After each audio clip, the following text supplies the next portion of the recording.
Session until 7 p.m. Okay. And so I start the meeting at 6 is what we're going for? Yes. Ready? Okay. Do we just shut the door again? No. We're not doing Going in there. Oh, we're Okay. going there. we're not doing pledge Oh, allegiance. you're just doing all this on there to tell them where we're at. Got it. Oh, We're not doing any pledge allegiance or anything. We're just starting Right. the meeting and because Pete's had complaints that people can't hear us. So make sure.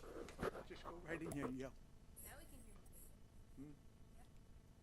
It'll work. did this start? Do I need to do something here? On the Don't start the go go to meeting yet.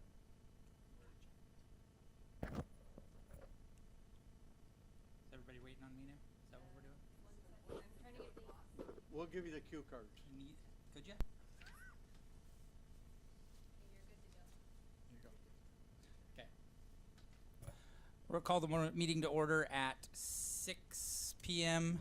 This is a regular city council meeting for the city of Woodland, and we will be going into executive session. Stating RCW 42.30.110(1)(I) to discuss Current or potential litigation. current. So I'm not reading the rest of the bottom here. Just You don't have to read the okay.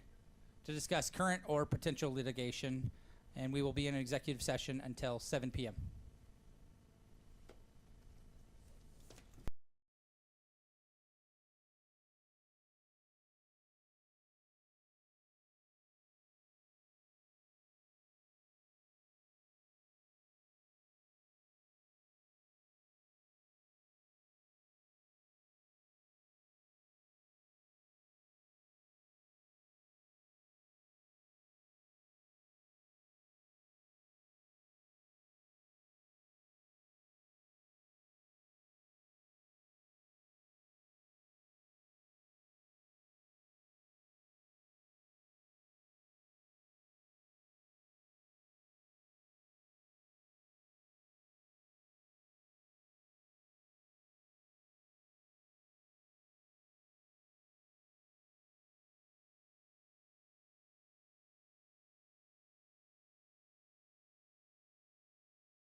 Go ahead.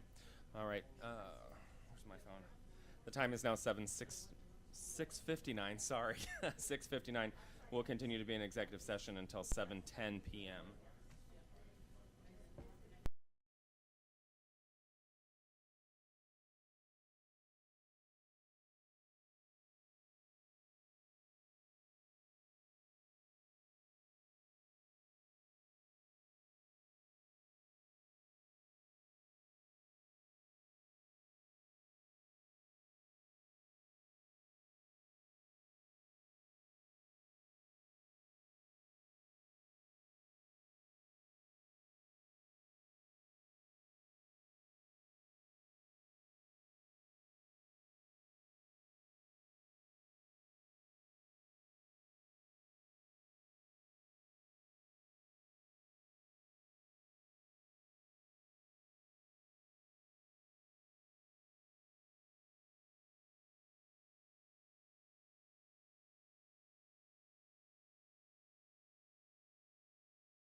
still not signed in. Let me know when you're ready, Amanda. I took your pen, sorry. Go ahead. Okay. The time is now 7:10. We are out of executive session. We'll be taking a 5-minute break and going into our regular meeting at 7:15. Okay. Yes, I'm sorry. I keep cutting it. Oh, I'm sorry. No, just didn't want you to walk backwards here. You have 5 minutes. We're gonna take a quick break here. Thank you. I know you guys have been in there for an hour.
I have an extra, but you can use that. Okay, thank you.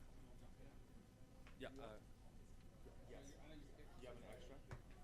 Okay, he's got an extra. Perfect. All right, you ready, Miss Amanda? Oh, I just took this one. Okay.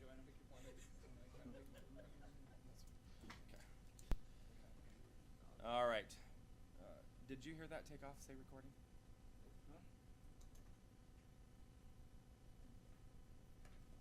I kind of hear it. Oh, here we go. Let's try that. This conference will now be recorded. There we go. And it looks like I've got Miss Roland online, just so you're aware. All right. Good evening, everybody. It's 7:15. It is Monday, November 7th, 2022. If I can please get everyone to silence your cell phones and rise for the Pledge of Allegiance.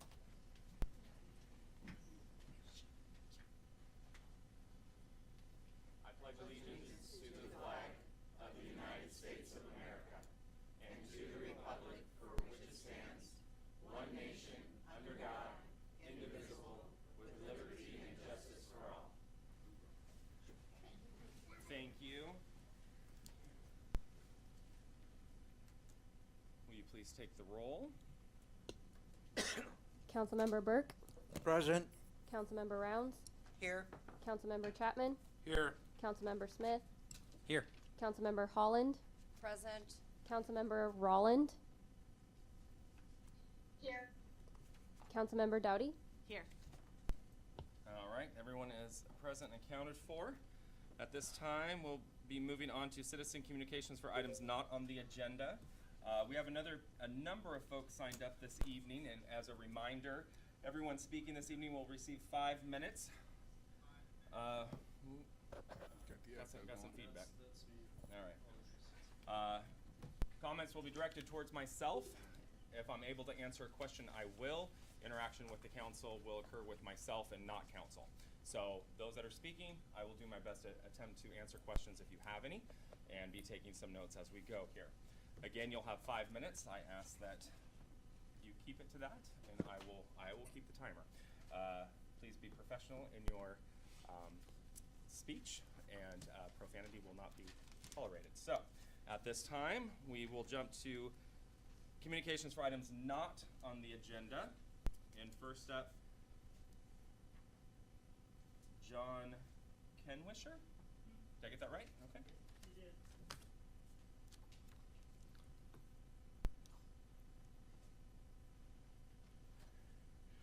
Good evening. Good evening, sir. My problem is with the stormwater charge on the utility bill. And when I talked to City Hall, they said it was a blanket charge. Is that correct? It is a charge that is being paid by everyone. Okay. Same amount. Okay. Well, this is the problem I have. There was a study done by FCS Group back in 2020, and that group laid out the stormwater thing. I saw the letter, and it had Mr. Boyce's name on the top.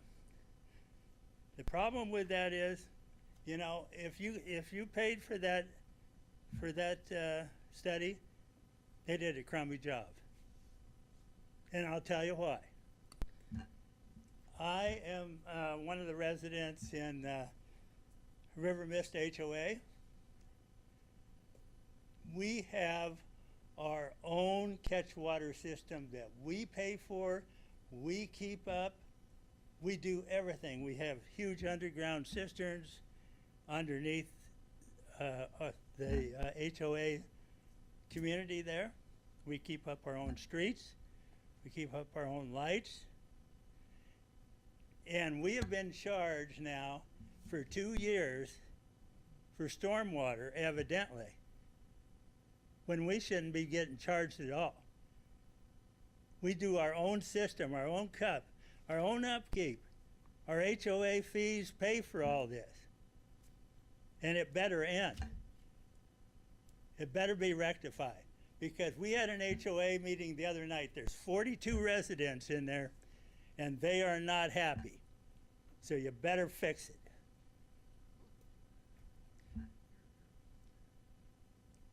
Am I right about that? about the, The 2 years being The charged. study I don't yeah. have that in front of me, so I will Well, have to do some it- research on that for you. according to my research, it was implemented in February 21. We haven't charged anyone until August of 2022. That rate did not take effect until August of this year. Okay, but it's on my bill. That's what I'm getting at. It better Since quit. August of 2022. All that 42 people in there better not be getting the stormwater bill.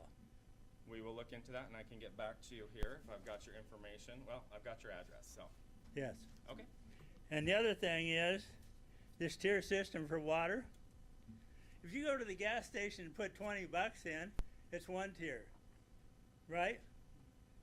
So if you're gonna run on the tier system and you put it one more gallon in, you're gonna go to a different tier. That makes about as much sense as nothing. Think about it. Think about your electricity bill. You don't pay tiers on your electricity bill. What sense does it make to have tiers? None. It's Please just keep your another comments on the money calendar to grab. yourselves, please. And that's something that better be rectified too. Thank you. Thanks, sir. Mrs. Butler.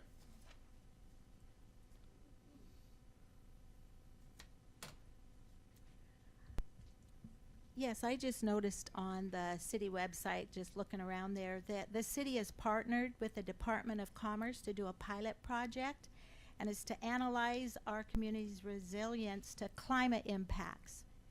And I was just wondering who gave the city authority to partner with the Department of Commerce, which is federal department, and with the University of Washington and consulting partners, whoever they are. I just was wondering who I did. authored. You did. You just. Yes, and it they- doesn't. They reached out to us and asked if they could do a, Mr. Goddard. Can you speak to that for me, please? Sure, right now? Yes. So we were approached by the Department of Commerce, who's working with the University of Washington to take a look at some toolkits for communities to do future planning efforts. And it is not in effect yet, but it is likely to be adopted as part of the growth management update that you will have to start looking at community resilience in the event of climate change. Regardless of why that climate change occurs, the question is our cities prepared to analyze that? So it's an opportunity for us to get in and to take a look at those tools before they become mandated. And I believe that our hope is that we will be able to explore those tools and adopt some policies in our future efforts before they become mandated by law. Because if we can figure out something that's not mandated, we might not necessarily have to follow the same rules and scientific rigor after the fact. Because I would rather be one of those test pilots so that we can scope it what works best for our community, rather than having to wait until we're mandated to spend more money and more time without the county or without the state's support.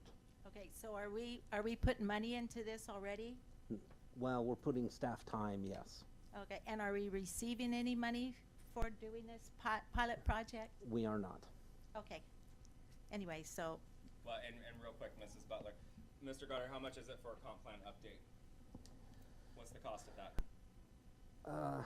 So I would probably say so in 2018, when we went through that effort, I think we had about 24,000 in grant funds and about 20,000 in application fees. So I don't know what we paid in the 2016 for the full comp rewrite. It was at least 100,000, if I remember right. Yep.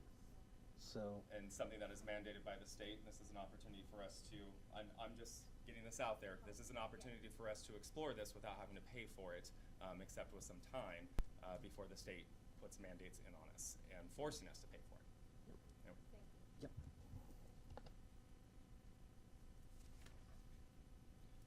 Mrs. Rapp.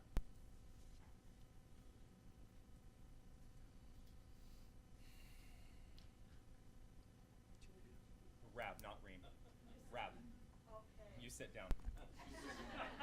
It's her turn.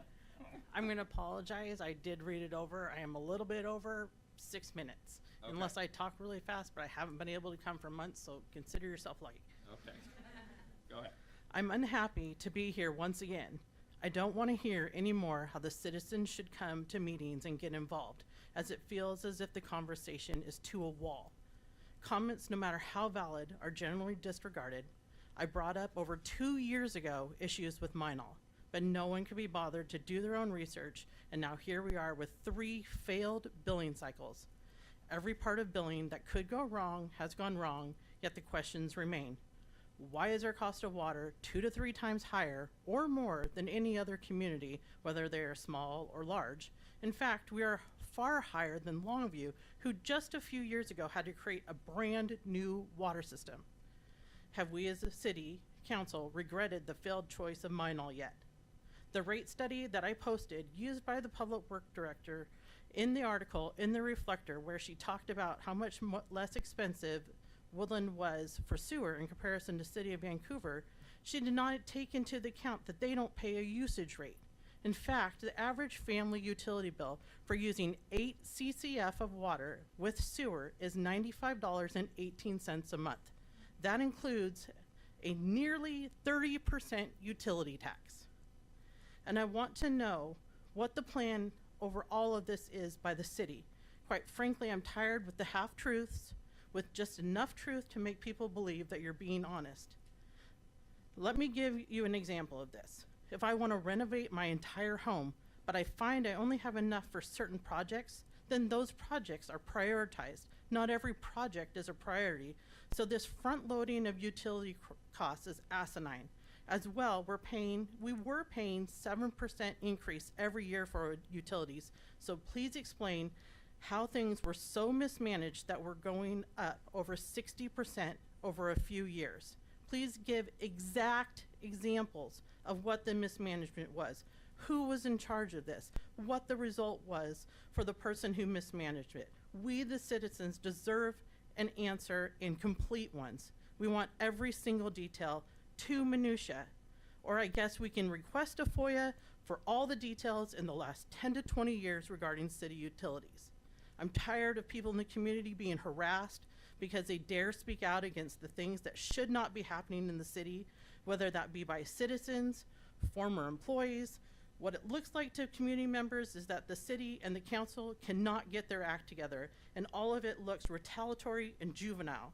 Realistically, whoever's in charge of HR is in charge of making sure anything needing to be returned by an employee is indeed returned, as well as whoever is in charge of IT should have made sure that any employee who leaves no longer has access. So maybe those people should be dismissed as well. I would like to know the ordinance that gives the council the right to limit citizen comment to 5 minutes. Cowlitz County Commissioner meetings, there doesn't seem to be a time limit, and you can speak more than once. With the transportation fee holiday, I, in the July meeting, asked this council who was benefiting from this holiday. And I was told, and it is in the meeting recording, that it was not likely to get a new business in the 2 years to take advantage of this. And Travis Goddard stated that most of the fees were $1,500, $7,500, $30,000. That the Atlas Plumbing Building was around $7,500, AMPM was $17,000 to $19,000. When looking at the June 2022 meeting, Jennifer Ray Keene from the Pork spoke of the short-term positives for the fee holiday, but the long-term detriments because of this. The meeting right before I came and asked the questions. At 19 minutes, if anybody wants to easily find it, you can listen as well. Long-term, she said, it creates more harm. Transportation is the #1 concern of citizens, especially exit 21 and 22. The funds could have been used for necessary matches on funds for exit 21 and 22, studies or actual work. Deals made for Brown and Strauss, Taylor Trucking, Columbia Precast, and subsidiary already included concessions, because that's actually part of the RCW, because of the fees. So they got, which was a reduced rate per acre and square foot for the Centennial development. So they got double dipped bonuses because of the fee holiday for transportation. I'll stop right there for one moment. I'm going to stop that. Nobody's taking advantage of that program, just so you're aware. So there was no double dipping. Go ahead. That's not what was said in council and that the port commissioner said. I'm telling you right now that nobody has taken advantage of the fee holiday at this time. Okay. She said the port was not in favor and that the city was going to lose $32,000 just with the port project, which was the equivalent of 25% of new tax funds for that process. So why was this done? We then, the very next meeting, created the Transportation Benefit District, which is one I came to. It was stated the funds could only be used for the streets with the fee impact along the development, which is not true and was stated the meeting before by the port commissioner as well as here is what the RCW plainly reads. Well, I'm not going to read it because I don't have time. I'll give it to you guys. But it can be used for even facility buildings that help to maintain the roads if we need to upgrade because we have more businesses. And guess what we're trying to fund is a public works building. So I want to know again, what was the purpose of it? How is it benefiting the city? How is it benefiting the citizens? I don't feel like I got a truthful answer the first time. As far as the Transportation Benefit District, I want everyone to know that no calculations from what I can see were made for what it's going to raise, because from what I can see, they used the 2016 data when the voters voted it down. However, the city tax revenue has increased over the last 6 years. In 2016, our sales tax revenue was $1,301,586. 2021, it was $2,578,911. So there is no way that we could have the same formula and be getting the same amount as 2016. I would like to take a moment to address a comment made by a city council member where she implied that clerks in the city are photocopiers.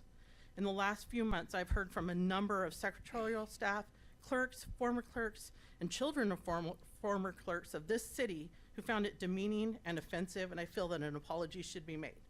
I would also like the council to revisit how many missed meetings are handled by council members.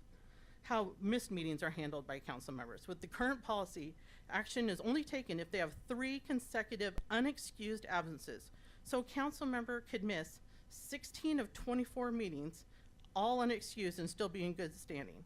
As well, there are no definitions that I could find of what an excused or unexcused absence entails. By the Public Works Director's own admission, we have an aged water and sewer system.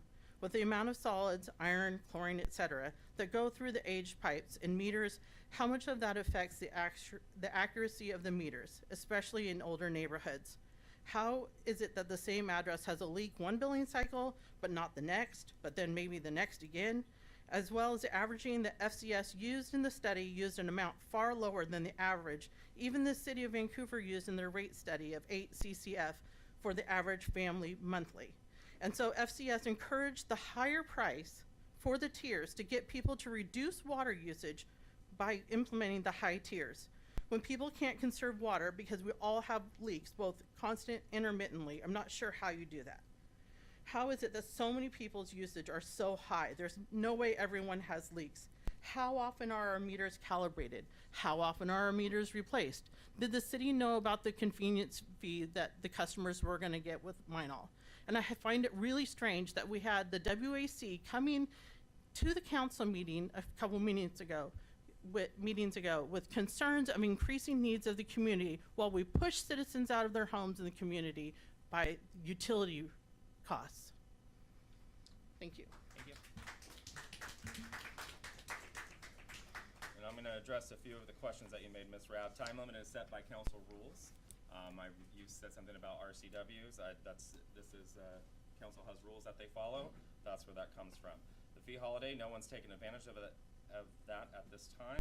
As far as Minol meters and the water usage, there's going to be a workshop on the 21st with council. We haven't had enough time to get the information together that's been requested. And as far as the TBD has been formed, I would say probably, it'll be used against me whatever date I get. So I'll just say it was formed years ago. The fact that council took advantage of the 1/10 of 1% to fund the TBD that has already been established is correct. where the calculations came from, we probably use the old ones. But that is a usage fee that is done, or a retail sales tax. That is a fee that anyone who buys something that is taxable goods within the city pays for their usage on the road. We attempted to pass that legislation, 0.2% twice through the city limits of Woodland, and it was denied both times. That is something that, we are a small community of 6,000, 6,500 people at the time, but we service 17,000 people. That sales tax was asked to be put into place so everybody had the opportunity to pay their fair share going forward, and it's been denied twice. The state gave us an opportunity to put that retail sales tax into place, and that's how the TVD was formed, or funded, sorry. So, I guess we'll see you back at the next meeting for the workshop, because I can't answer any of the other questions that you asked. On the 21st. Miss Ream.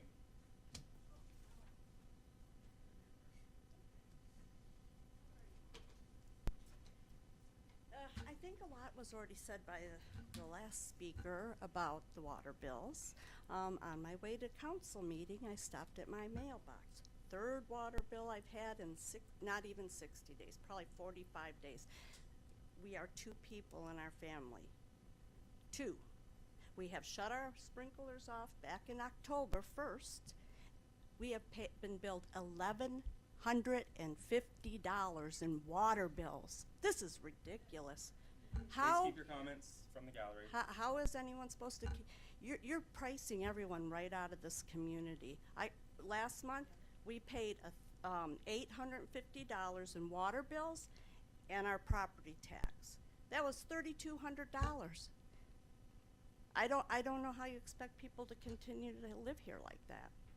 It's ridiculous. Please keep your comments to yourself from the gallery. Mrs. Raymond speaking now. If you want an opportunity, you'll get yours. I don't understand it. We're 2 people, and out of that time period, I was gone for 1 month. So it was just my husband, and our bill is that high. We have never come close to this amount.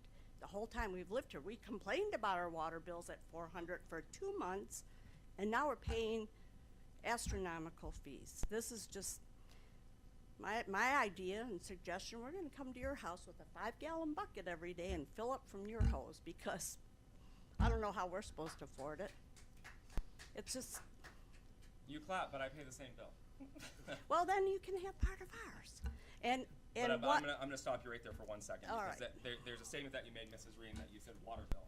It is not a water I know bill. it's water, It is a sewer. utility Okay, bill. the There is utility. a number of items, but when you say water, it makes the Okay. impression that you Okay, were charged water, $1,150 sewer, garbage. for water, sewer, garbage. There's a stormwater fee that is on there as well. Yeah, the And new to one. go back to the 3 bills, yes, I did send a letter out to the entire residence explaining that the Minot billing did not get off the ground as expected. Those 3 water bills that you received in that short amount of time was for 4 months. Regardless of the amount, I'm just letting you know that is 4 months worth It's of usage. just still too high. When we lived in Colorado, we got 2 water bills a month. One for potable water, one for non-potable water.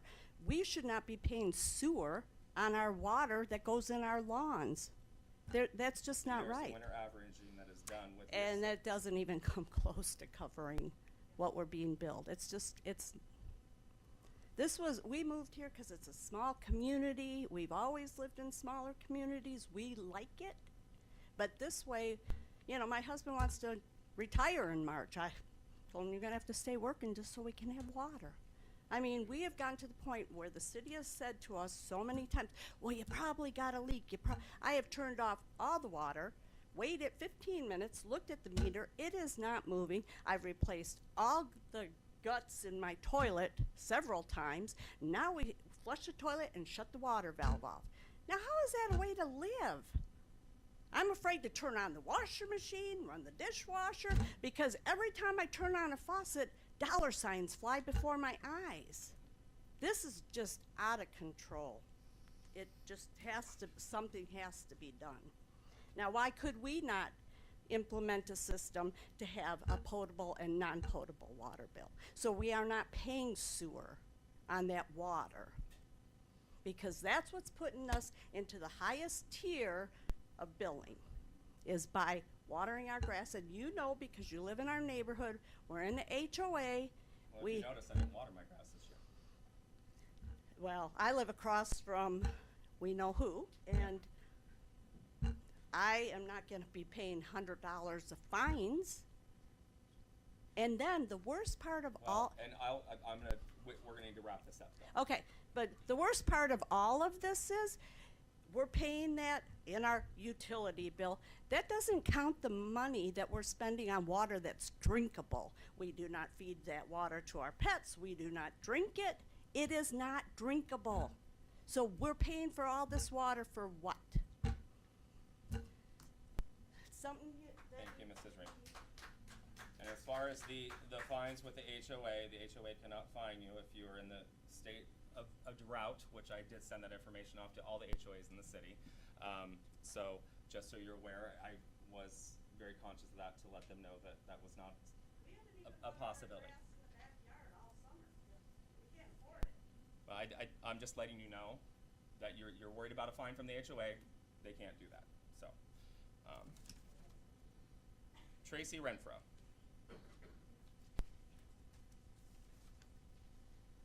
Well, I got the answer. Just don't pay your damn water bills. Start standing on the corners of these streets, picketing. This is unacceptable. You guys, we the people, need to take this all back and get involved. Get these people out of our offices. It's enough is enough. I mean, I moved from Ariel, and I'm down here, and my water bill's $600. Done with it. Get involved. That's all I have to say, because, I mean, this is ridiculous. And when they sit there and say RCWs, it's a revised copy. I don't care what anybody says.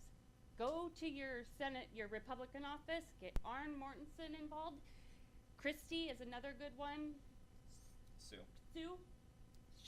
I'm telling you guys, get involved. That's all I have to say. Don't pay your bills. That's where I'm at.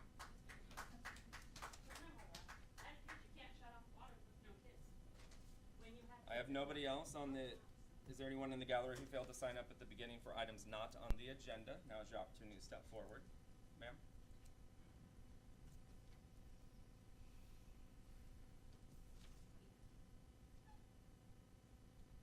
Good evening, everyone. My name is Bernice Huascas, and I think I'm just coming here to repeat exactly what everybody is saying. There is nothing new, and it's about the water.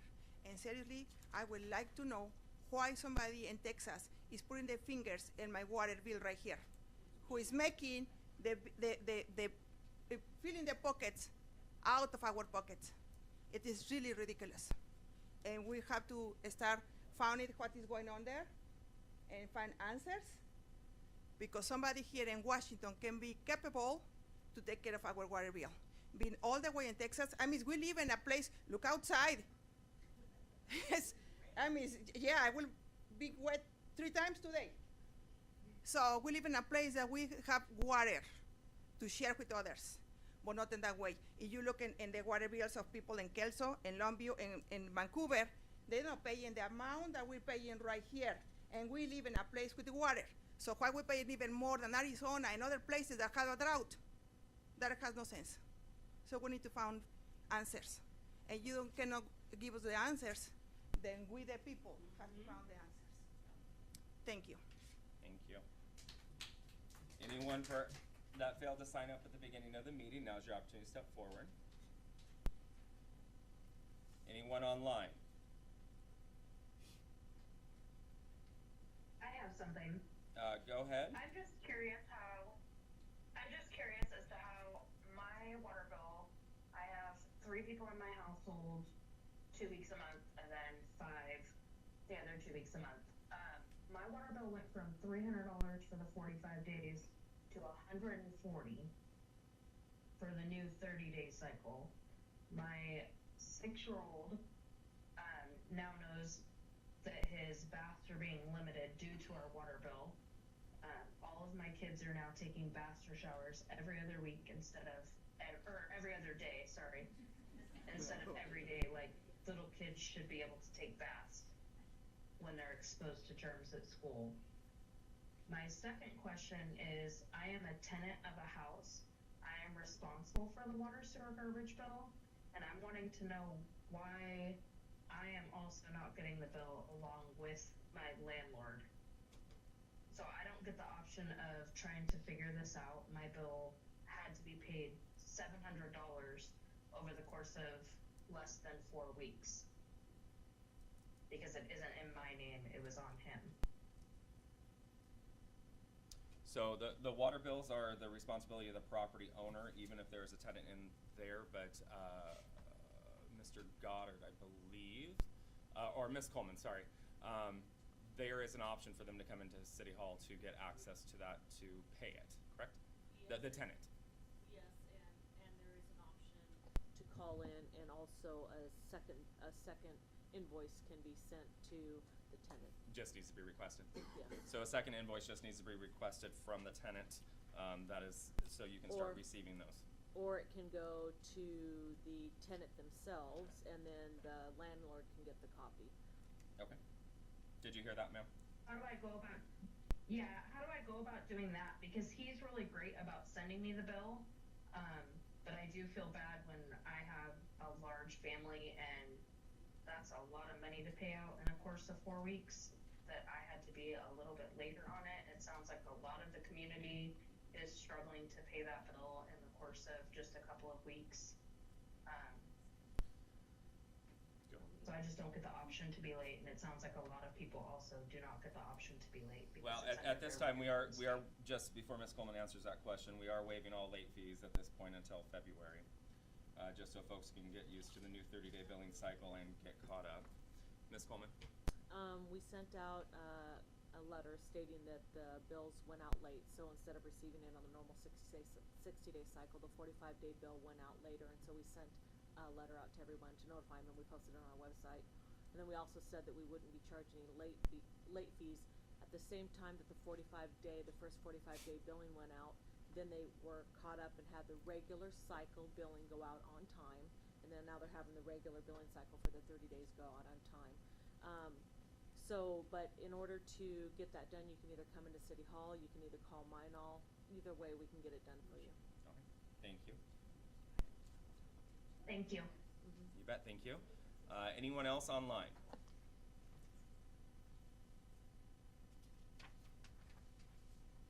Yep, there's a couple of us, Mayor. Okay. If you look at the raised hands. Oh, let's there, use- I let's see you use our now. Technology like it's supposed to be.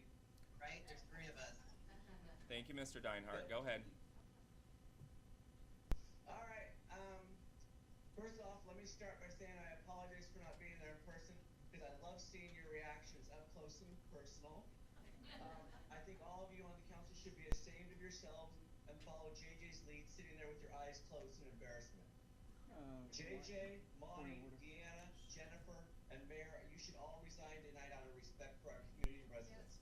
JJ, you've been sleeping at the last 2 council meetings. Nothing more needs to be said. You're unfit. Monty, a month ago, I asked during the budget workshop how the delay or cancellation of the November rate increase would impact the budget. You said, yeah, I have that same question. A month later, still no response on what the impact would be. Are you going to follow through? Why are you on the council if you're not following through? Maybe instead of being a pain in the rear when I ask Mr. questions Deinhardt, regarding the budget, you watch should your language, propose- please. you should propose a Okay, budget. thank you. I'm controlling the meeting right now, but I appreciate your help. Why don't we have a budget committee develop, similar to the other committees? Have people from the city and residents on there. Obviously, you on the council, Mayor Finn, are not asking the right questions here. Watching the budget process, I don't think anyone met the credentials. Deanna, 2 weeks ago, you asked if there was any water or sewer increases since COVID. We've had 4 increases, November 20th, February 21st, November 21st, and July 22nd. As the person who's in charge of finance, you should know those like the back of your hand. Secondly, the water and sewer bills are a cluster, which I'll get into in a moment. But again, as a person in charge of finance, you're accountable for making sure that those are sent out accurately. I'm not sure how you can sit there and not feel responsible. Jennifer, you're in charge of the HR personnel, the employees and contractors are your responsibility. Have you held any of them accountable for the errors and mistakes on any of these bills over the last 120 days?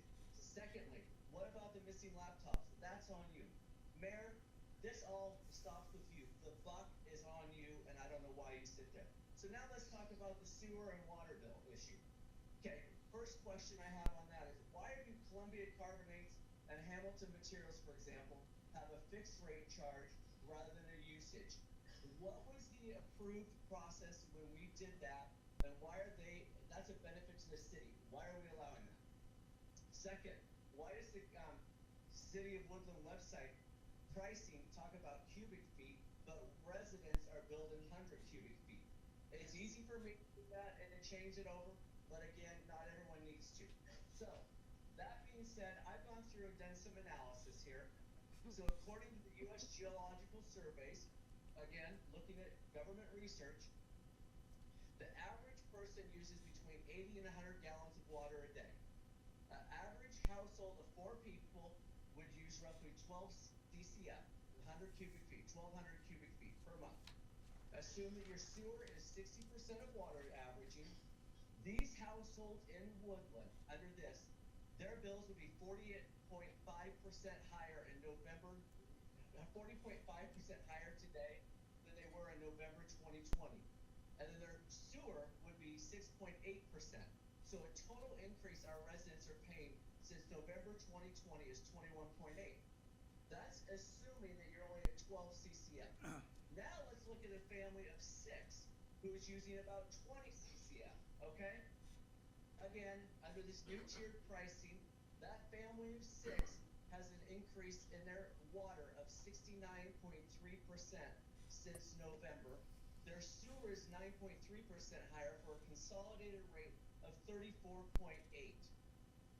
Now, when November rates go into effect in February, we get billed in March, that family of 4 will see a 66% increase for water, 10% increase for sewer, for a total increase of 35.4. That family of 6 will have a 100.5% increase since November 2020.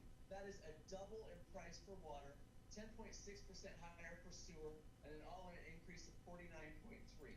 How is that sustainable? It is not anywhere. I said here 2 meetings ago, what happens if we don't do the $400,000 increase here? Again, nobody can answer us that at all.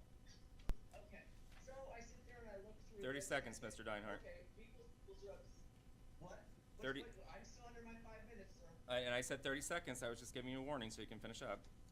Yep. So, again, let's go back to, as I look at these rate increases, and then I hear about somebody's $700 bill, I've gone through and I've looked at dozens and dozens of bills. Again, people have sent them to me, I've reviewed them, looked at them. Some people have had no meter reads in the last 3 bills sent out by Minol. However, they've had sewer charges. Some people have not had any sewer charges, but water has been charged, although we don't know if the usage is correct. Some people's bills have had the wrong water and sewer rates charged, sometimes in the customer favor. Some people's bill have the wrong size meter. It all comes down to, there's a cluster. Minol has not fulfilled a single requirement here. You all sitting there should require an audit of every single customer bill at this point. It has been proven over and over and over again that people's bills are jacked up. And all of you sit there with your hands down and your eyes closed going, well, what do we do? I, again, will repeat myself one last time out of respect to the citizens of this community. Several of you should write your resignation today and say, I'm done. I'm out of here. You obviously aren't cutting. I'm done. Thank you, Mr. Deinhardt. It's all facts. There's nothing there. So to answer some of your questions, Mr. Deinhardt, the questions that you've been asking, the workshop is. There's no question. I didn't have any questions. You did have a question, Mr. Deinhardt. You did have a question. It was I had one question about carbonates. Sounds good. All right, Ms. Johnson, your hand was up. Yeah, I would like to know, in addition to everything being done here, I'm getting billed on water tier 1, 2, 3, 4, and on my first bill that I received from this company based out of Texas, they said my previous reading was 135.350. Or no, they said it was 1354. I looked back on my old bill. My old bill, the reading was 1354. Or no, 135.350. Sorry, I'm getting it totally backwards. sorry, new medications for blood pressure and my brain's tired. So basically they charged me more. In addition to that, when I told them I'm an RN, got COVID, have some other exacerbating symptoms from it, on blood pressure meds, not working, applied for help with City of Woodland. City of Woodland's under the impression that Meinol's taking care of it. I called Meinol and talked to the man with the Texan accent today, and he said, oh, yeah, that's something the City of Woodland is taking care of. So I called them back. So it's been a couple weeks since I put the application in. I have zero income, looking to get some help with this huge, huge amount of bills that I'm getting. So those are my concerns. I don't believe the meter was read correctly when they're doing it. I don't believe anything that they've got to say because I've already been proven, you know, just by looking at the bills that it's not accurate. Thank you. That's all I got to say. Anyone else online?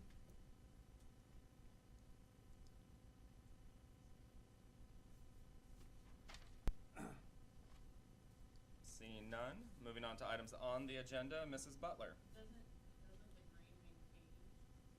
I don't have that on my screen.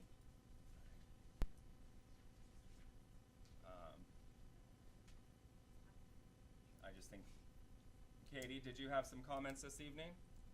I don't have that person on my screen. I believe they're just unmuted. Mrs. Butler.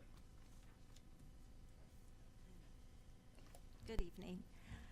So I am here addressing action item E, ordinance number 1480, Housing Action Plan Residential Code Amendments, final reading. So I'd first like to verify if all of you received the letter that I sent. You all received that, had a chance to read it over? So I don't know if Deanna did or not. I did, and I forwarded it to Mr. Goddard because that's kind of in his wheelhouse. Well, it's kind So of I your was decision. Yeah, it's your you're the one that's going to be voting and making the decision on it, not Mr. Goddard. Mr. Goddard has made his staff recommendation, and so and you have the authority to either approve that and go along with it or not.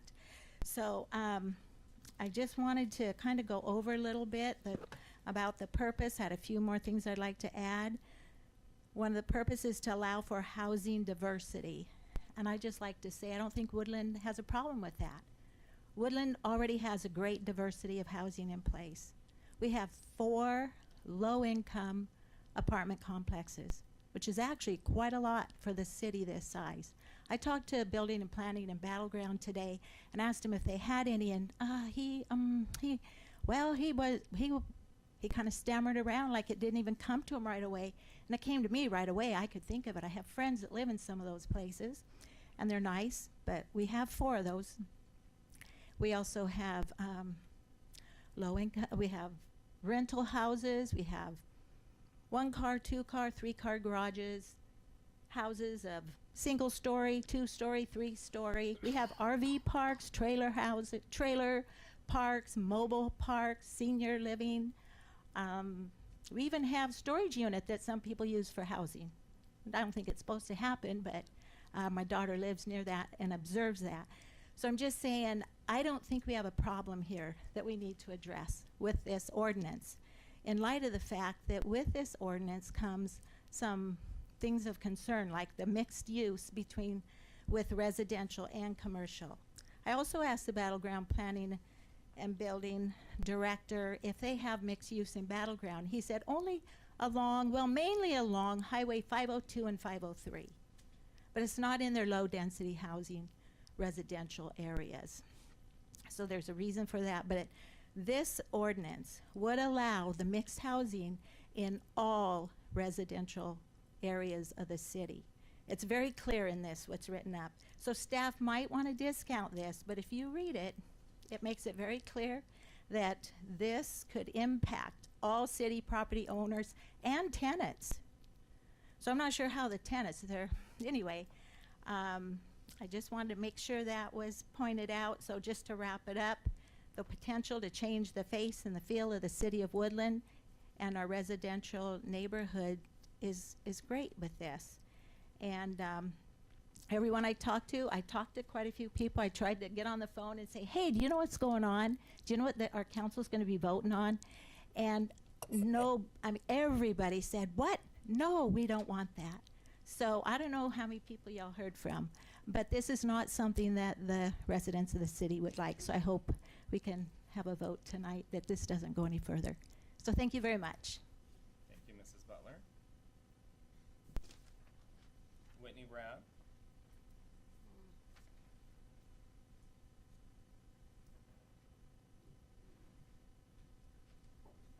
This one's shorter. You don't even have to time me. The wording of the press release by Boyce for Ordinance 1526 is misleading, as it tries to imply we will pay less for our property taxes, but since valuations have skyrocketed, the cost is actually an increase for pretty much all the taxpayers. And I'm also delighted because we aren't paying enough with the increases to pay our city utilities. Ordinance 1480, I would like to know if this is the start of trying to force a Camp Alabama, Hope City, or whatever it's now called, down our throats in the city of Woodland, like it's happening in Longview. And we don't allow RVs or people to live RVs, but it's going to be totally okay to have people having shady ADUs in the backyard and people living in those, so. Thank you.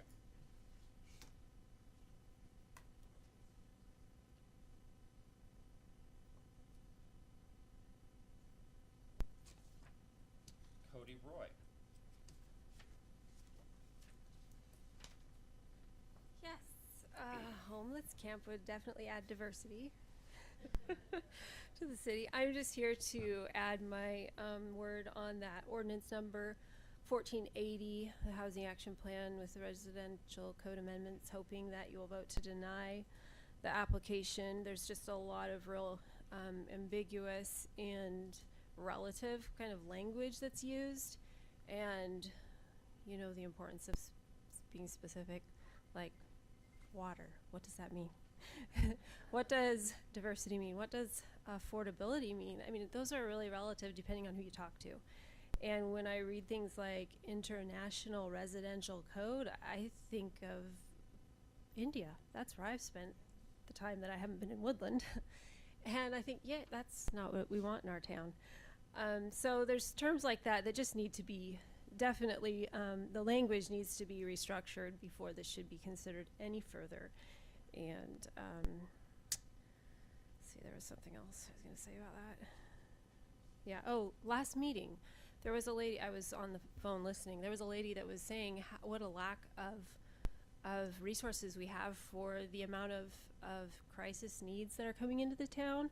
And I think especially considering that factor, you know, if you're going to cater to affordability and the higher density housing, you're gonna you end up with a demographic that you're attracting. You're not just meeting the needs of the citizens, you're gonna be attracting those people into your town inevitably, and I don't think we have the resources set up for that. Plus the amount of traffic. I mean, let's not talk about traffic. Let's not talk about affordable housing. What about affordable water, like we've been hearing? There's a lot of other issues that just, it seems like this is untimely, and there's some things that need to be resolved first. Thank you. Thank you, Ms. Ray. Anyone else in the gallery who failed to sign up for items on the agenda? Mrs. Johnson?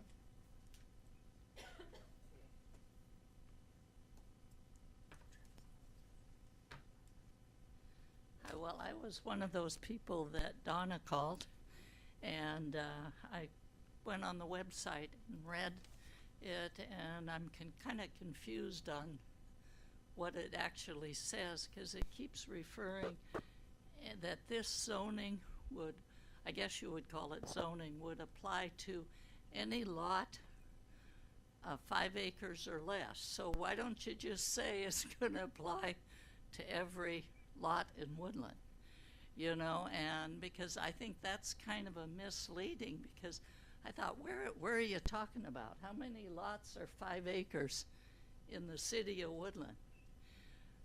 We meaning the chamber and Darlene and Jim, were involved in getting mixed use, and we wanted it for the downtown area. And the quickest way you can kill the downtown area is to have commercial throughout the city. You know, a one-person shop or having commercial throughout the city isn't going to have people going to the downtown area to shop, which is kind of what I thought we wanted.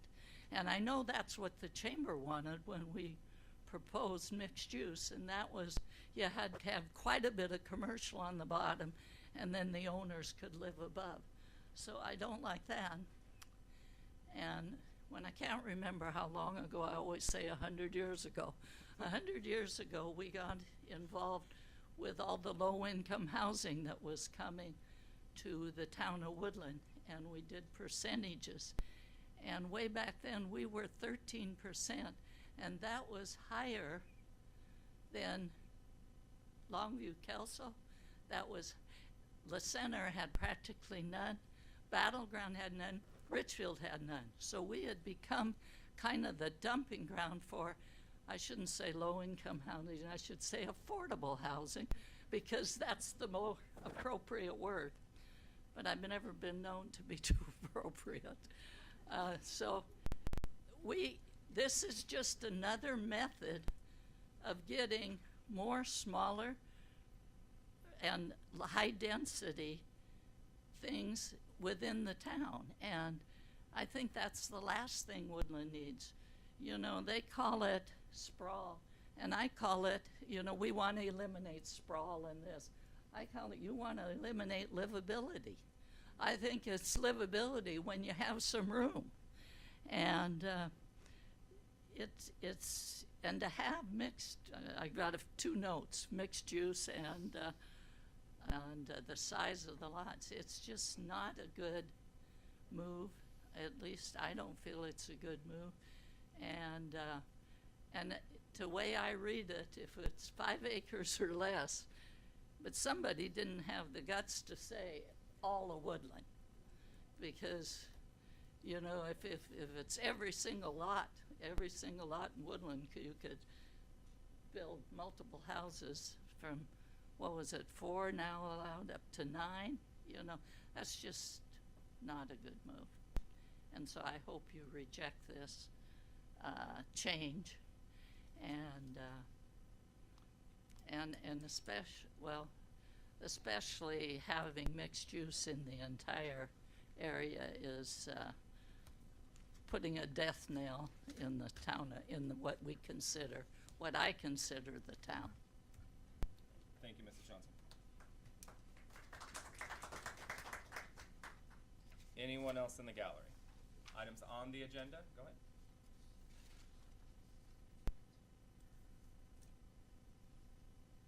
Maybe this topic is not in the agenda. It's something I'm concerned about, high schoolers. I notice between Walmart and the high school, the road and the end of the road is a construction. I don't know if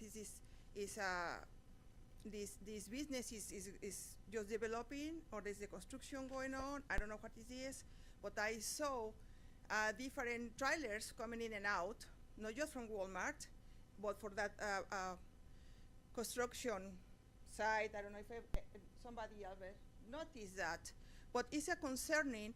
First of all, people are not respecting the 20 miles per hour going towards the high schoolers. And kids can just sometimes cross wherever they please. So it is a really safety issue. Second, going in that road, yeah, the kids cross to go to Walmart for snacking or for wherever, and these trailers coming in and out from that. So we should do, I don't know, how to address this for the safety of our children in high school. And if you ever went to Walmart for every reason or that road at 4 o'clock in the evening, it is a nightmare.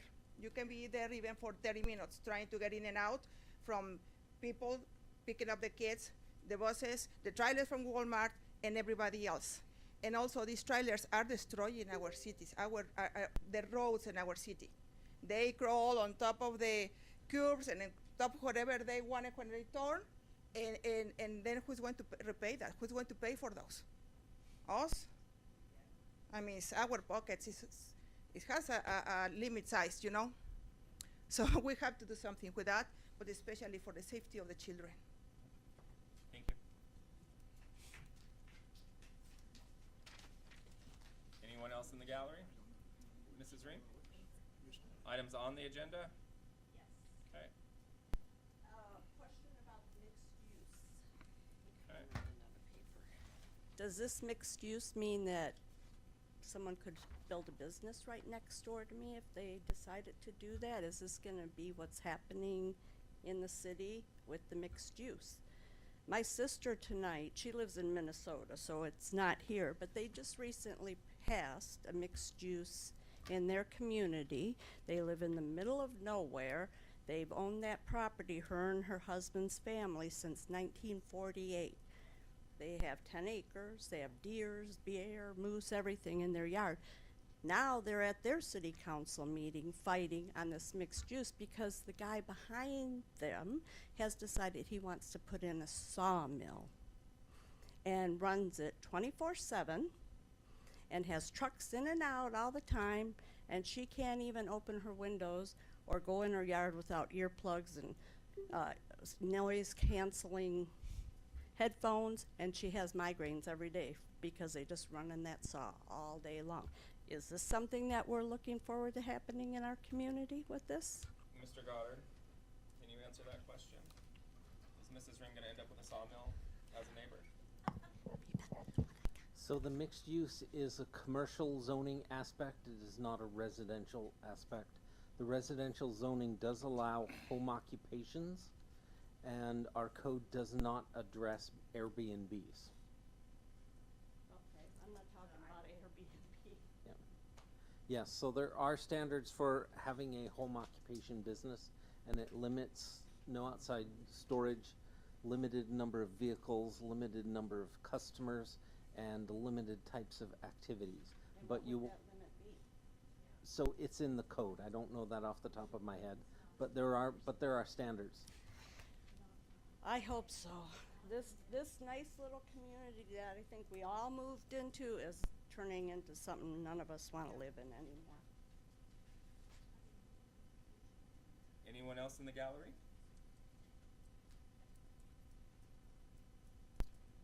Mr. Dinehart, I see you're using the technology with your hand raised. Go ahead. Boy.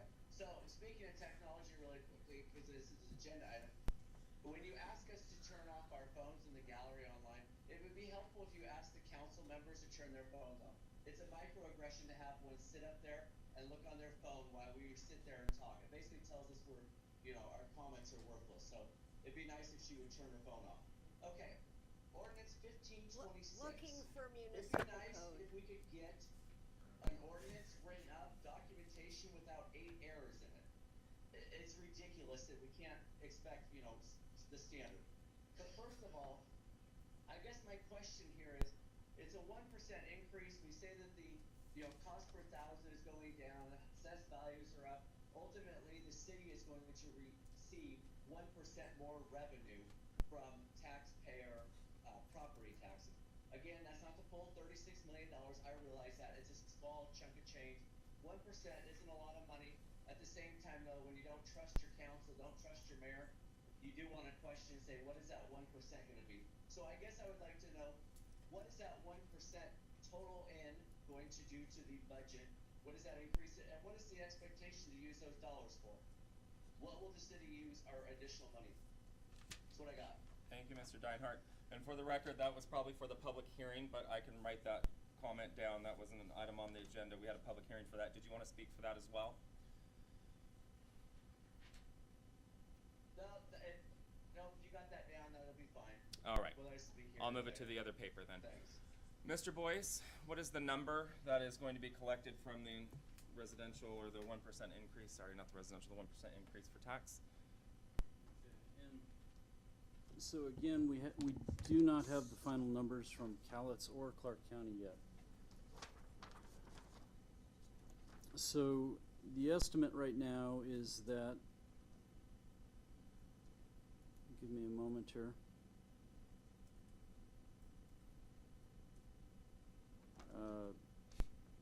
So the estimate is that we're going to bring in, I believe it's approximately $10,000 more than the previous year. Okay. Again, those numbers can change once we have the final numbers from Clark and Cowlitz County, but I'm estimating it will be in that ballpark. It's $10,000? Yes. Approximately. Thank you, Mr. Boyce. And that goes into the general fund? Yes, we do transfers to other funds such as parks and streets to help fund those also. All right. Thank you. Anyone else online? Items on the agenda?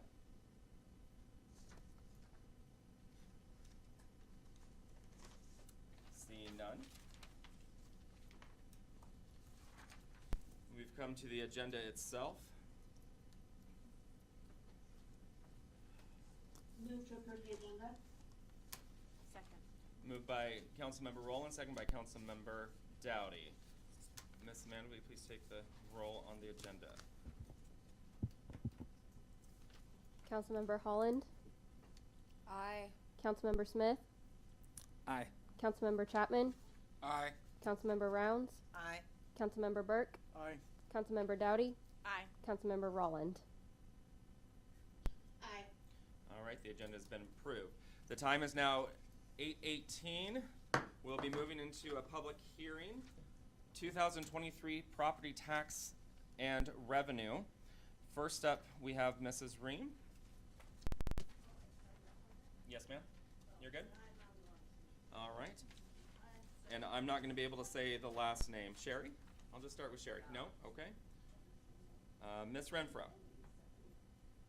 No? And Mr. Deinhardt, we've taken your comments. Anyone in the gallery for the public hearing this evening?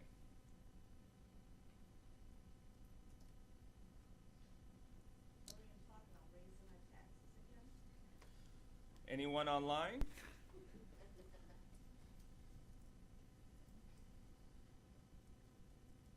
Actually, Mayor, Go ahead, Mr. Deinhardt.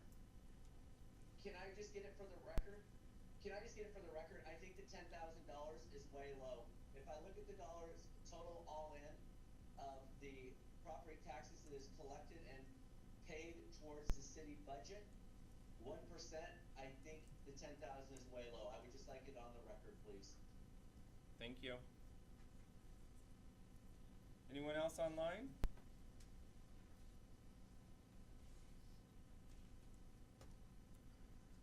Seeing none, the time is now 9:18. We are out of public hearing. Moving on to reports of City Council. What'd I say? Oh, 8:19, thank you.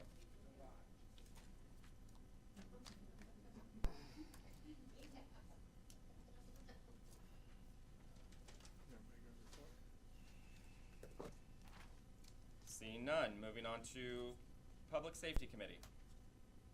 Okay, we called to order at 5:23.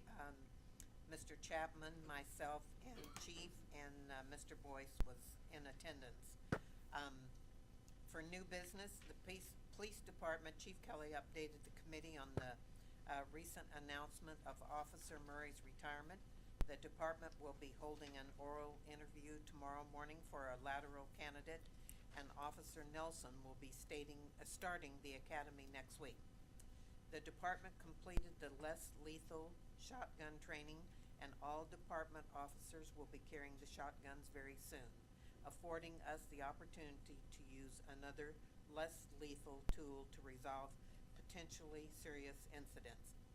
Also discussed was the interlocal agreement ILA with Castle Rock PD and Kalama PD to share a storage unit at the CCSO range. The cost will be split 3 ways, with each police department absorbing the initial cost of the storage unit and the startup material needed and the training range. The committee is recommending a due pass for the mayor to sign the ILA. There was no old business, and the meeting adjourned at 5:27 p.m. Our next meeting will be December the 5th, 2022 at 5:30 p.m. Thank you, Mrs. Rounds. Public Works. Public Works meeting was canceled today. I apologize. Normally I leave an hour early, take vacation to get to that meeting. We were shorthanded at my job, so I could not leave early to attend that meeting, so we did not have enough bodies there to do the meeting. I think we are discussing having one mid-month here to make up for that. But the next scheduled one at this point is 12/5, but I think that will be changing. Okay, thank you. Haven't had a COG meeting since our last time. And do you have anything for DWR, Ms. Coleman? The DWR meeting was canceled, and we're going to have a new one, so I will email the DWR one. Okay, thank you. Mr. Boyce. All right. Not a lot to report right now, other than we're working with the new labor attorney to meet with the Woodland Police Officers Association to get body cams going.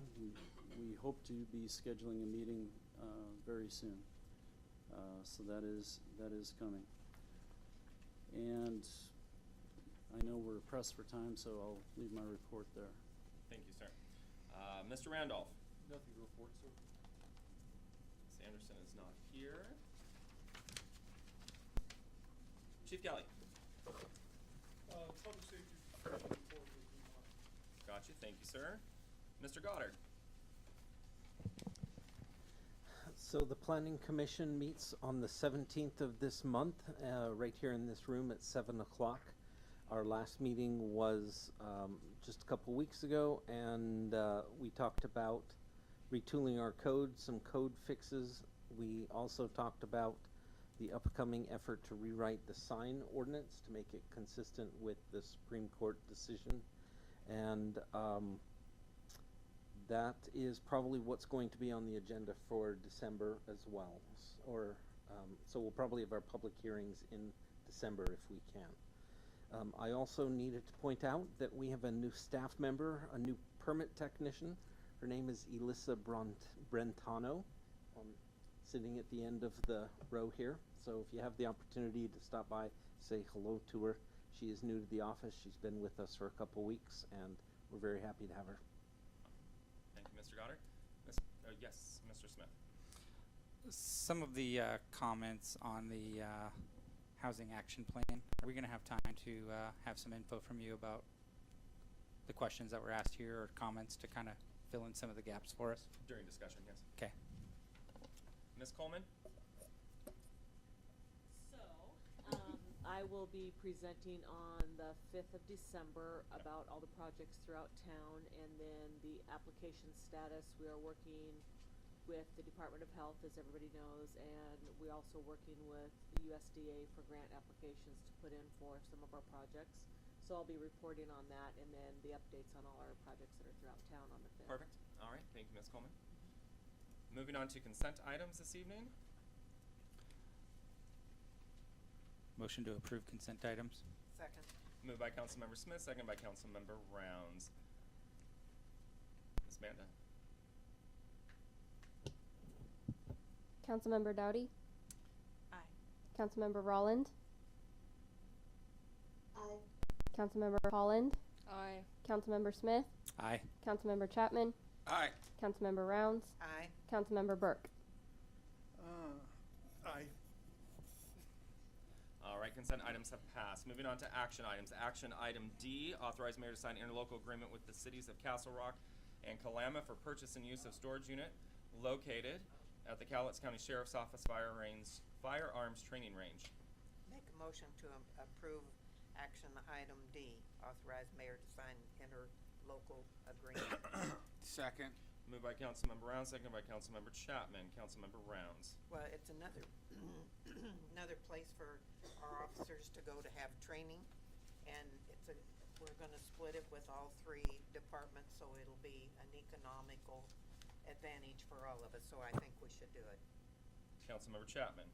I agree. Yeah, remember, Chief, this is a new facility new range they put in, and it's just a building so we can store our targets and stuff like that, and then split it three ways with three.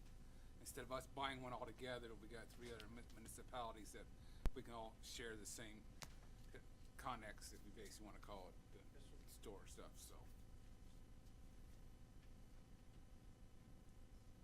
Mr. Chapman. Further discussion?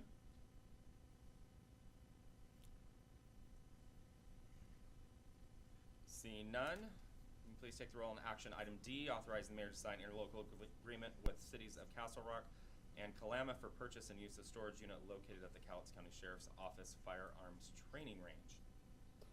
Councilmember Chapman? Aye. Councilmember Smith? Aye. Councilmember Holland? Aye. Councilmember Rolland? Aye. Councilmember Dowdy? Aye. Councilmember Burke? Aye. Councilmember Rounds? Aye. Action item D has passed. Moving on to action item E, ordinance number 1480, Housing Action Plan Residential Code Amendments, final reading. I'd like to make a motion to table this for another meeting to talk about it. I'll second. Moved by Councilmember Burke. To table the item, do you have a date, Mr. Burke? Probably next meeting. Councilmember If I can Burke fit has. it, if we can fit it. What about January? Oh, okay. January.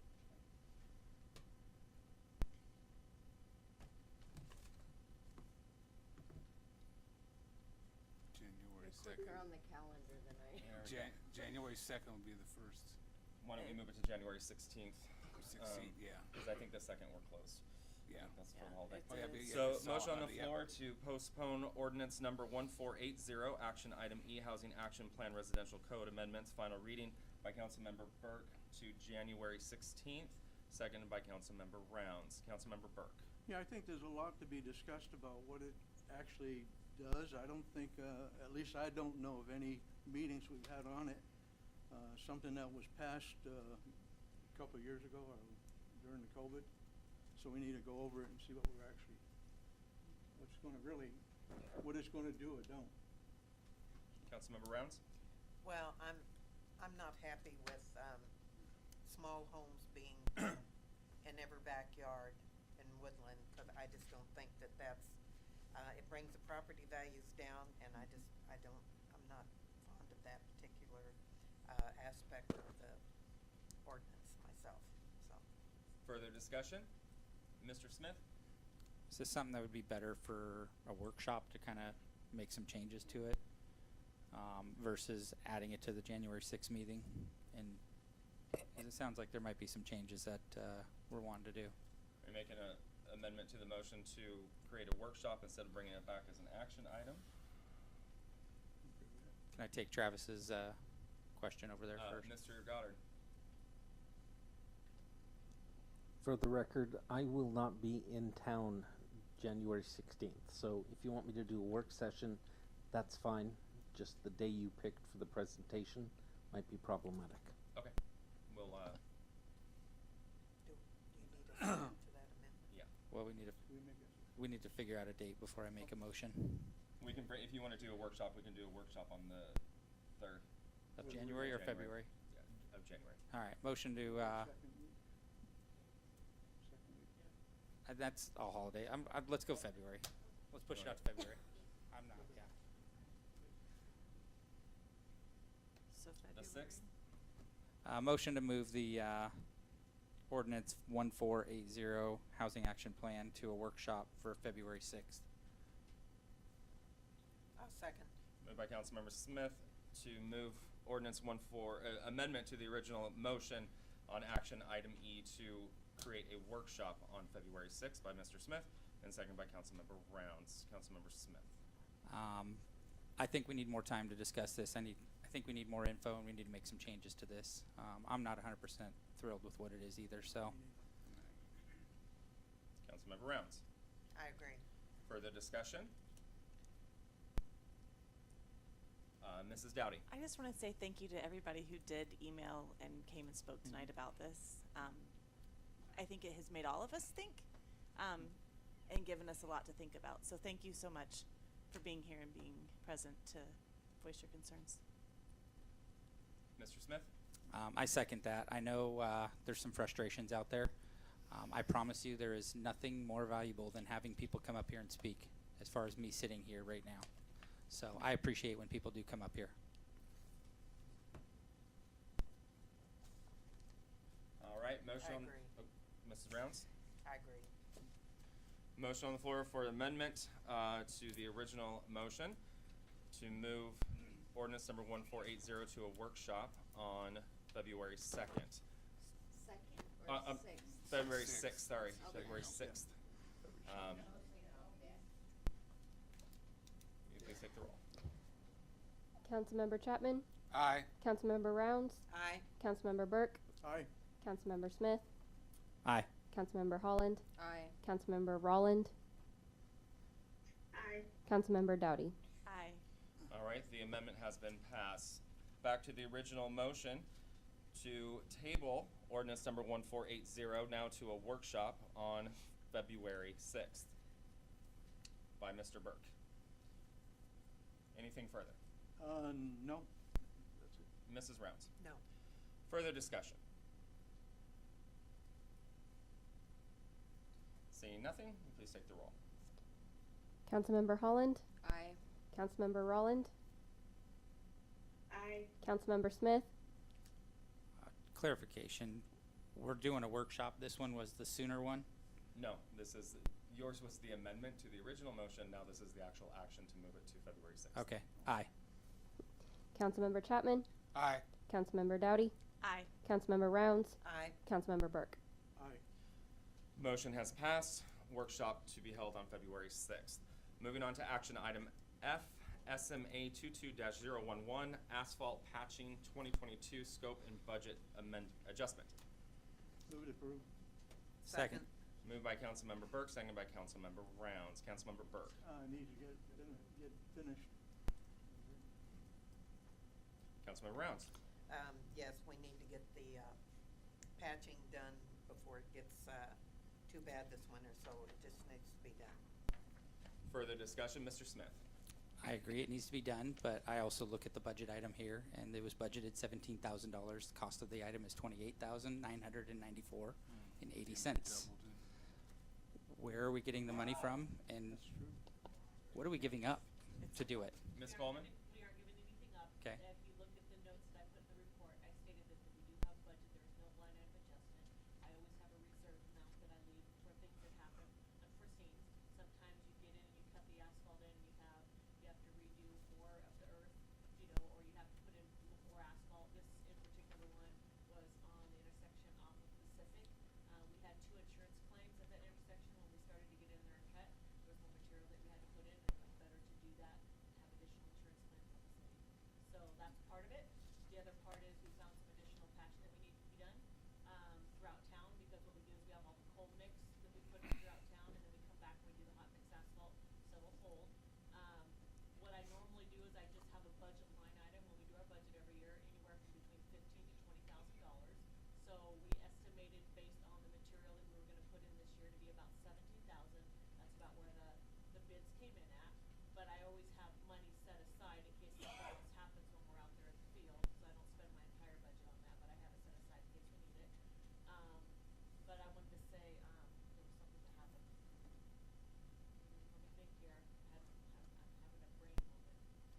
I can't remember what I was gonna say. But anyway, the point being is that I have the money in the budget. We don't have to do a line item adjustment, and so, yeah. Does anybody have any questions on that? I lost my train of thought there for a minute. I was going down a path, but I kind of lost my train of thought. I apologize.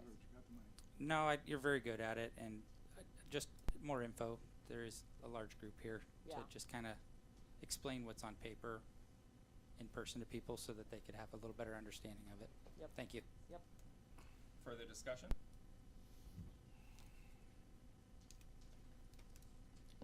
Seeing none, will you please take the roll on action item F, SMA-22-011, asphalt patching 2022 scope and budget adjustment. Councilmember Rounds? Aye. Councilmember Smith? Aye. Councilmember Rolland? Aye. Councilmember Dowdy? Aye. Councilmember Holland? Aye. Councilmember Burke? Aye. Councilmember Chapman? Aye. Action item F is passed. Moving on to action item G, ordinance number 1526, fixing the amount to be provided by I can never say this word. Thank you. Taxes upon the property in the city of Woodland in 2023 and approving an ordinance summary for publication first reading.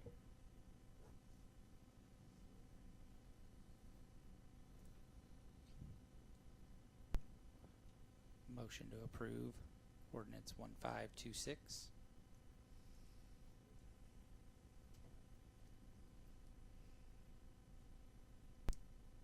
I'll second it just to get it on the record.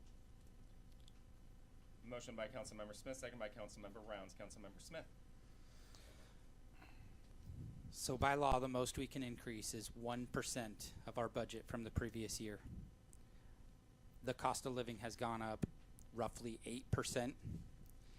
I understand that nobody likes to raise taxes. I, for one, don't like paying a bill any more than anybody else.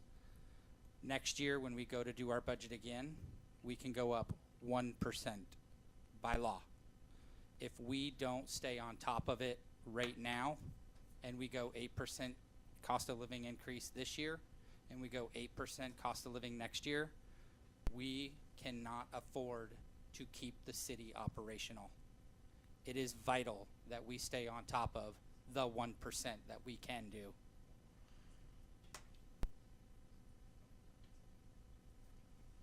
Councilmember Rounds. Well, heaven forbid we would not add another tax. I'm at this time, I'm not in agreement to add the tax. People have complained about their water and everything else going up, so in my mind, I can't support adding the 1% at this time. Further discussion?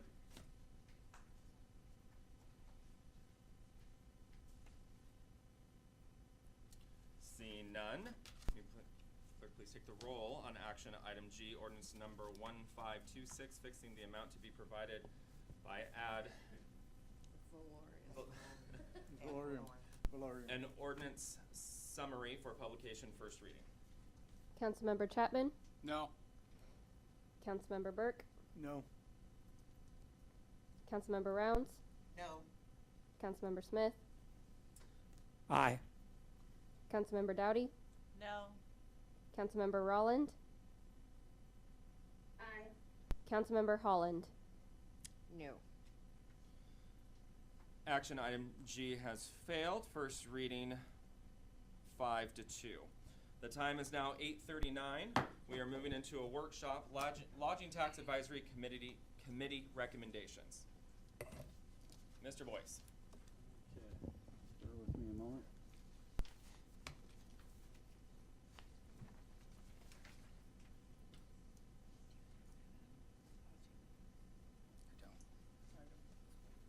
Up here.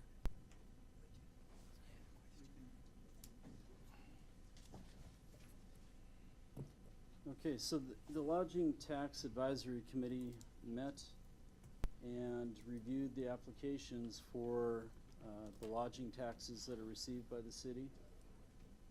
And as soon as my computer gets moving here, I'll be able to show you what's going on.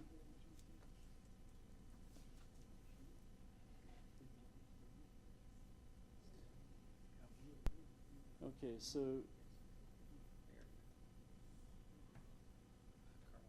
the committee met on October 27th at 5 p.m. here in this room. We had a quorum made up of Carl Chapman, Denise Miller, and Judy Kroon. The requests for lodging tax dollars, and again, the lodging tax dollars are supposed to promote tourism and bring people to the community to spend their money. And as you can see in item 1 up there, the agency requests we had this year included the Lilac Gardens, the Woodland Chamber Visitor Center, Downtown Woodland Revitalization, and the City of Woodland. Their request totaled $88,000. The recommendation from the committee, basically all of the requests were met. There was a contingency on the City of Woodland amount of $30,000. That was meant to help fund a new visitor center, basically across the street from where it exists now, coupled with some other revenue, including lodging tax dollars from the county, and some other sources. So all of the requests were made, with the exception the Woodland Chamber was given 5,000 more than they requested at 50,000. The total amounts recommended to City Council for appropriation were $93,000. The meeting ended at 5:36. We do have the applications online for everyone to look at, and I wanted to scroll down to the bottom. I think we have it on here. Oh, maybe I don't have it on there. The ending fund balance in the Lodging Tax Advisory Fund would end up right around $23,000 if all of those items were funded. So the request to council is to include those items in the budget. I believe if council disagrees with any of the appropriations, we need to hold another Lodging Tax Advisory Committee meeting to consider the changes City Council would like to make. Councilmember Rounds? The only thing I have a little heartburn with is the 30,000 for the city. I would rather keep that in reserves if you're wanting to use it to see if it ever comes to pass. I don't know, I think people are gonna look at that. I don't know. I just have a little heartburn with that. It's important. Go ahead, Mr. Burt.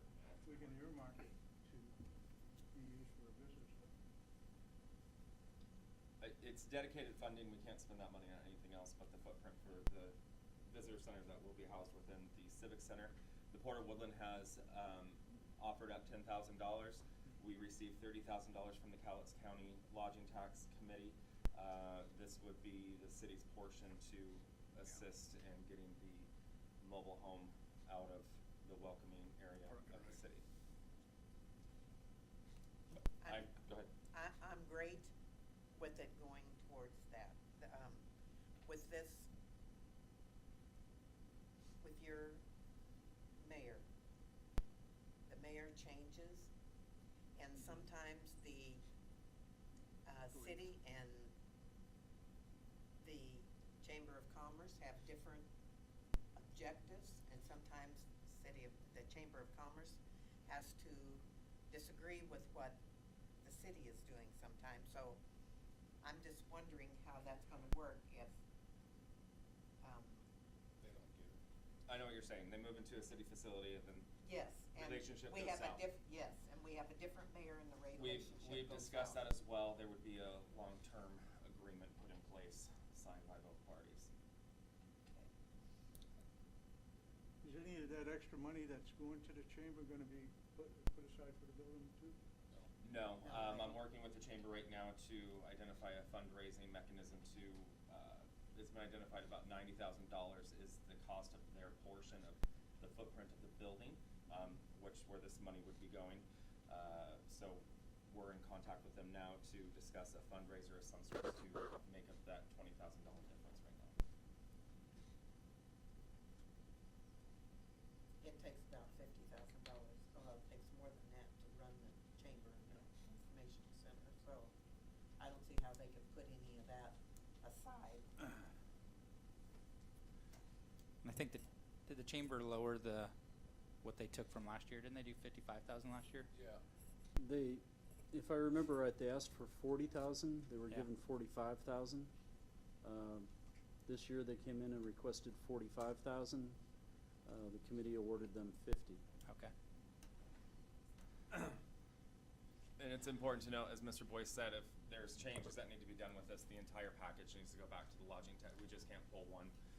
The whole recommendation has to go back. What was the reasoning behind giving them an extra 5K? Why did you do Councilmember it, Carl? Chapman can answer that. Because they were cutting nickel and diming it and stuff, and I look at it as the community center and information the hub of coming into Woodland, and they're already barely making it with that in there, and so give them just a little bit more room to be able to, because they got the back awnings falling off of that decrepit thing. Steps are getting an issue, and I'm worried about they need to shore up some other safety things around that, because I'm worried about them getting a lawsuit on getting hurt, so I walk into the steps and stuff. So I feel let's give them a little bit extra money to help reassure us until we get them out of that. So hopefully soon. Is that the same? The same one, the That same used to double be over wide. by Dairy Queen? No, that was not, that's, No, not that one was not that one. destroyed. Okay. No. Okay, I it's thought not that it was. old. I thought it was. Yeah. That one wouldn't make the trip, but this one, Okay. this one will make the trip across the street, so. So that's the plan, is just to move it across the street? No. Not that building. Not that building. Get a new one? Yes. Get a new portable? No. No. Stick built. A real building. There will be more, once the majority of the funding mechanisms have been identified, then we'll be bringing that back to council for, Cause I remember approval. your presentation like a year I think it was or two pre-COVID. ago? It was Yeah, pre-COVID, yeah. okay. And it's nothing like, I think Ms. Coleman, what is the identified number? Because we're gonna use, our employees to help with that, I'm sorry, I misspoke. What is the estimated cost for that building? $389,000. $389,000. Just for the building. So 90,000 of that would be visitor center Gotcha. footprint. Mrs. Dowdy. So that 50,000, does it go towards salary at all, or is that just for maintenance of the can't. building? No, it can't go to salary. So it's just maintenance of the visitor center itself to attract more and be able to, Maintenance and the help. okay. Like to run the visitor center? Yes. Yeah. Ran it. Oh. So that would go to the salary of the people working there? Yes. To run Or it? So well, yes, whatever goes into their budget. So it does go into salary. Yeah, doesn't so, it? but it's important to remember that this is dedicated funding. This money can't be spent on anything Yeah. else but No, tourism. no, I understand. I know. I just want to make sure that we're clear because there's a lot of people listening, and these are some big numbers. So. Well, that's why I'm asking, because 50,000 even for the few repairs that you said sounded like a Oh, lot. no. So it goes There is. into some salary base is part of that. Yeah. Okay. They would be letting go of people in the visitor center if they do not receive these funds. Okay.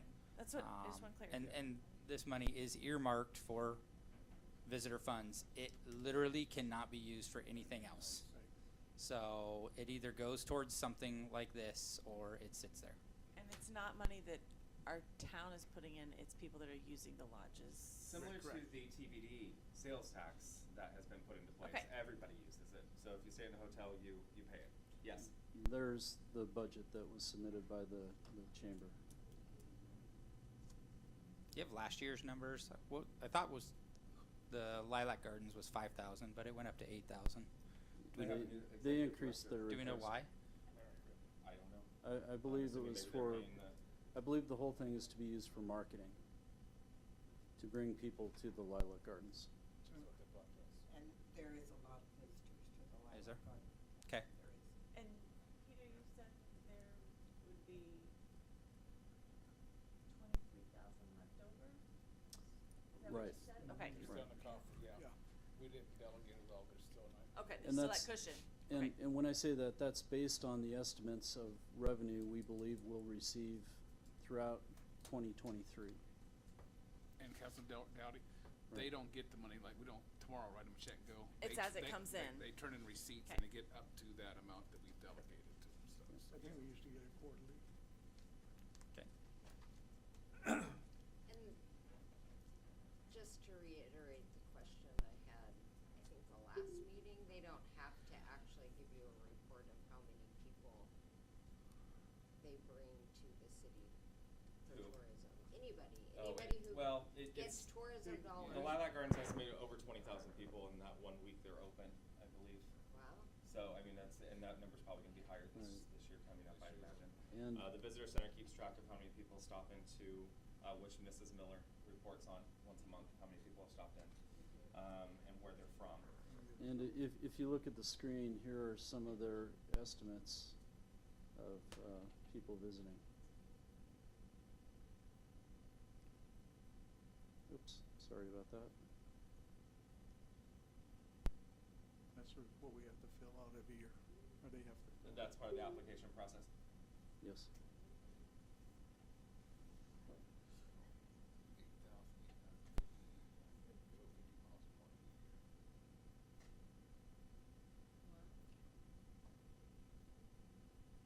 And that's actually the people that sign law. Not everybody, not everybody signs. That actually signed when they came Go to in. the visitor center and sign in, yeah. There's a lot of people that show up to the thing, we don't include the visitor centers. And that's one person of car, a load. There could be 5 people in a car and only one person signs. Gotcha. Any other questions on the lodging tax recommendation? And is council accepting that well, we're not taking a vote, but is this any changes that you want done, or shall this be incorporated into the budget? I think that's fine. Okay. All right, any other questions? Seeing none, the time is now 8:53. We are out of a workshop and at the end of our meeting. Make a motion to end the meeting. Second. Moved by Councilmember Round, seconded by Councilmember Dowdy. All in favor say aye. Aye. Anyone opposed?